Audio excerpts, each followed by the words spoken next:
तिरंगा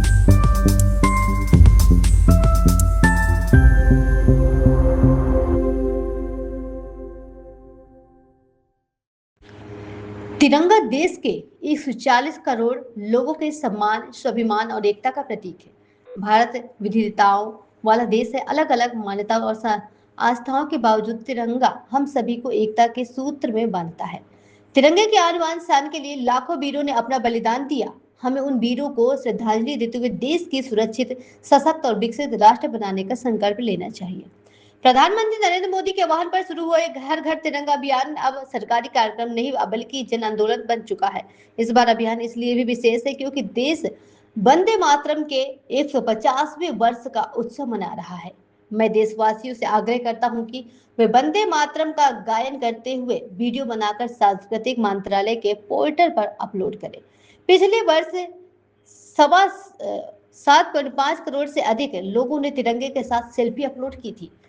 ब्रिक्स संस्कृति मंत्रियों का सम्मेलन भोपाल में समाज सफलतापूर्वक संपन्न हुआ। भारत की ओर से प्रस्तावित आउटकम बेस्ड रोडमैप को सभी साझेदारी देशों के सर्वसम्मति से स्वीकार किया।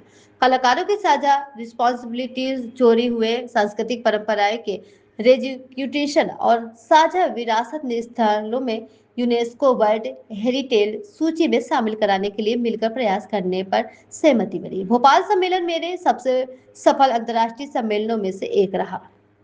क्या कुछ विशेष था? देखिए, संस्कृति मंत्रियों का सम्मेलन, ब्रिक्स के देशों के संस्कृति मंत्रियों का सम्मेलन कल शाम को भोपाल में संपन्न हुआ।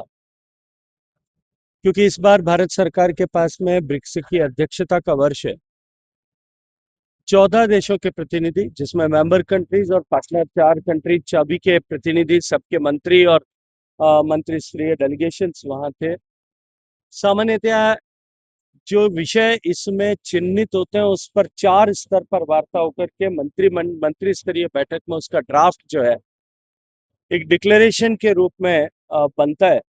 पहली बार संस्कृति मंत्रालय ने माननीय प्रधानमंत्री जी के मार्गदर्शन में हमने प्रयास किया कि हम एक आउटकम बेस्ड ड्राफ्ट बना सके कि हम किस विषय पर किन फुटस्टेप के साथ में किस लक्ष्य को प्राप्त करने के लिए काम करेंगे। और मुझे प्रसन्नता है कि भारत के द्वारा सुझाया गया रोड मैप और भारत के द्वारा प्रस्तावित किए गए सब विषयों को सभी पार्टनर कंट्रीज ने, सभी साझेदारों ने सर्वसहमति के साथ में न केवल स्वीकार किया, अपितु उस रोड मैप को आगे बढ़ाने पर सभी ने स्वीकृति प्रदान की है। पार्टनर कंट्रीज के सभी देशों के कलाकारों की एक, जो चाहे विजुअल आर्ट के कलाकार होंगे, परफॉर्मिंग आर्ट के कलाकार होंगे, उनकी एक रिपोजिटरी बने, इसको लेकर के सहमति व्यक्त की और भारत इसमें अग्रणी भूमिका का निर्वहन करेगा, ऐसा हमने स्वीकार किया।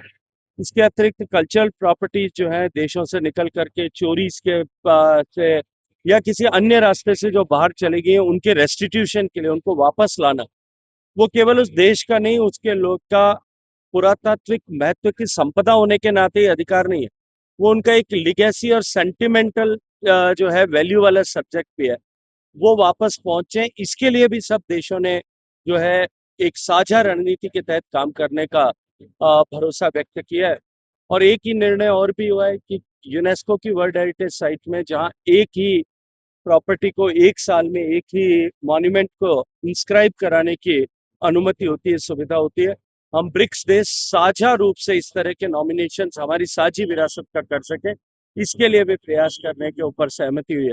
और मैं मानता हूँ कि इतने वर्षों से मैं इतने सारे बैठकों में मुझे इस तरह के इंटरनेशनल प्लेटफॉर्म्स पर जाने का सौभाग्यपूर्ण अवसर माननीय प्रधानमंत्री जी के आशीर्वाद और जोधपुर के मतदाताओं के स्नेह के चलते हुए मिलता है। मैं मानता हूँ कि इस बार की बैठक को मैं सबसे सफल बैठकों में से एक बैठक कह सकता हूँ। और अब की बार जिस तरह से मध्य प्रदेश सरकार ने वहाँ आतिथ्य किया, जिस तरह से अतिथियों का जो है वो सत्कार किया, जिस भव्यता और दिव्यता के साथ में बैठक को आयोजित किया, और उसके साथ साथ में ब्रिक्स सांस्कृतिक सम्मेलन जो उसमें आयोजित किया, जिसमें सभी ब्रिक्स देशों के प्रतिनिधियों ने आकर के और जो है अपने अपने देश के संगीत को वहाँ प्रस्तुति दी। ये निश्चित रूप से बहुत ही ओवरवेलमिंग था और सभी देशों के लिए बहुत आनंद का कारक। सर